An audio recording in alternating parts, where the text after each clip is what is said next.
মোবাইলের স্ক্রিন বন্ধ রেখেও আপনি ভিডিও করতে পারবেন। এমন কোনো মানুষ নাই যে আপনার ভিডিও করা বুঝতে পারবে। মোবাইলে যদি আপনি Facebook চালান, আপনি যদি মেসেঞ্জারে চ্যাট করেন, তবুও আপনি ভিডিও করতে পারবেন। অথচ আপনার সামনে কোনো মানুষ আসলে বুঝতে পারবে যে আপনি Facebook চালাচ্ছেন।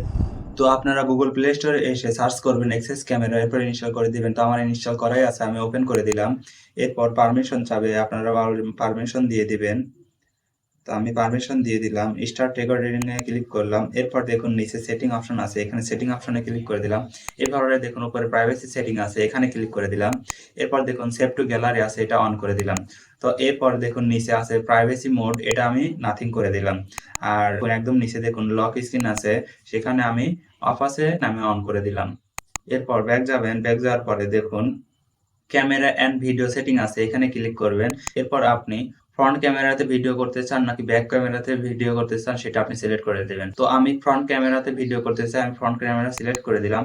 এরপর ব্যাক চলে আসবেন। ব্যাক আসার পরে দেখুন নিচে আছে স্টার্ট ক্যামেরা, তো আপনার স্টার্ট ক্যামেরাতে ক্লিক করে দিলে পরে আপনার ভিডিওটি রেকর্ড হয়ে যাবে। পারমিশন গুলো অ্যালো করে দিবেন। এরপর দেখুন এক্সেস ক্যামেরা আছে, এক্সেস ক্যামেরাটা আপনারা অবশ্যই পারমিশন এনেবল করে দিবেন। এরপর আপনারা ক্যামেরাটা অন করবেন, দেন আপনার ভিডিও রেকর্ড হওয়া শুরু হয়ে গেছে, অথচ আপনার মোবাইলে বোঝাই যাবে না যে আপনি ভিডিও করতেছেন।